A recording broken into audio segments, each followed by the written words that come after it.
ఎటులా నీకు స్తుతులనొచ్చు దేవా, ఏ విధంగా నీకు స్తుతి చెల్లించగలవు?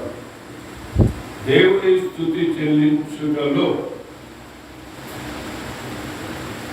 క్రియారూపకముగా కాదు, కానీ ఆత్మరూపంగా దేవుని స్తుతి చెల్లించాలి. చాలా జాగ్రత్తగా క్రియారూపంగా అంటే పెదవుల వెంబడి మాటలు మాత్రమే కాదు, ఆత్మ సంబంధంగా దేవునికి స్తుతి చెల్లించాలి.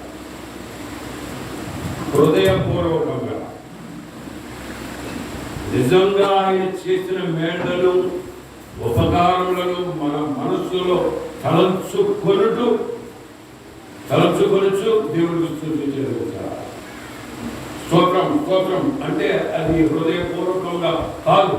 ప్రభువా, నీవు నన్ను కాపాడి హృదయపూర్వక మనస్సులో నీకు చేసిన వేళను ధ్యానం చేస్తూ ఆయన స్తుతి చెల్లించాలి.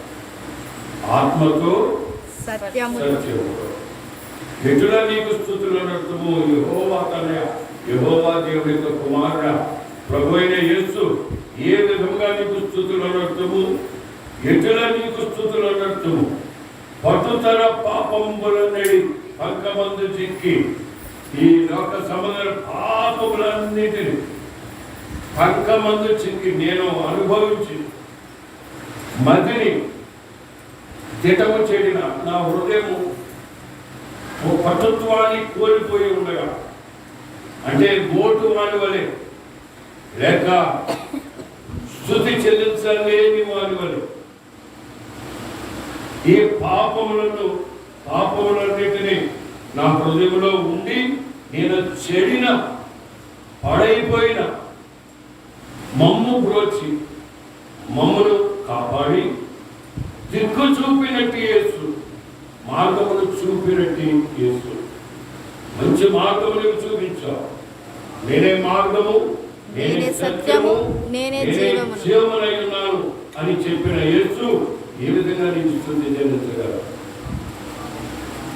రేపు జరగబోయే నరకాగ్ని నుండి మీరు నన్ను తప్పించినందుకు ఏ విధంగా నీకు స్తుతి చెల్లించగలరు? ఏ విధంగా నీకు స్తుతి చెల్లించగలరు?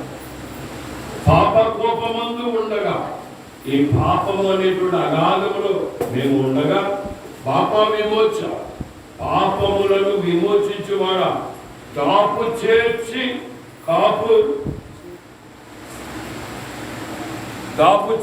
కాపు చూపించి మమ్మల్ని ఒక దరికి చేర్చావు. మీరున్నాను అనేటువంటి ఒక గొప్ప నిరీక్షణ మాకు ఇచ్చావు. మా పాపములకు క్షమాపణ అనుగ్రహించావు. కాపు చేర్చావు, కాపు చూపితివి అనగా మాకు ఒక కాపుదలగా నీవు ఉన్నావు. ఏంటి కాపుదలగా? పాపములో పడకుండా, తప్పు మాట్లాడకుండా, చెడు ఆలోచన లేకుండా, చెడు చూపు లేకుండా, చెడు మనస్సు లేకుండా మాకు ఒక మార్గాన్ని చూపించావు. శాపగ్రస్తులమైన మా శాపము విముక్తి చేయాలి. శాపగ్రస్తులమైనటువంటి మాకు మా శాపాన్ని విముక్తి చేయడానికి నీ పవిత్ర రక్తమే నా ప్రాపుగా నొసగితివి.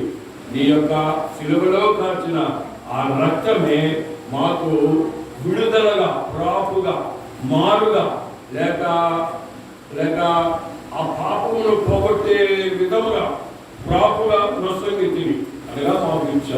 నీవు సిలువలో దాచిన రక్తం ద్వారానే మాకు మార్గములు చూపించావు.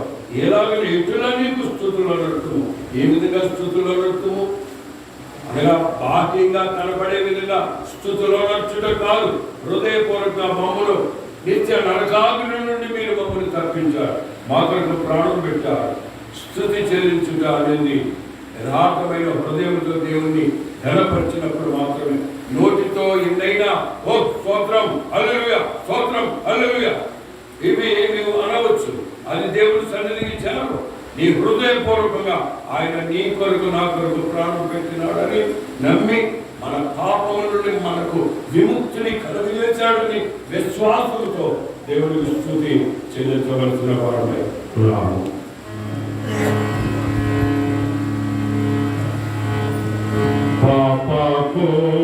పాపకోపమందు ఉండగా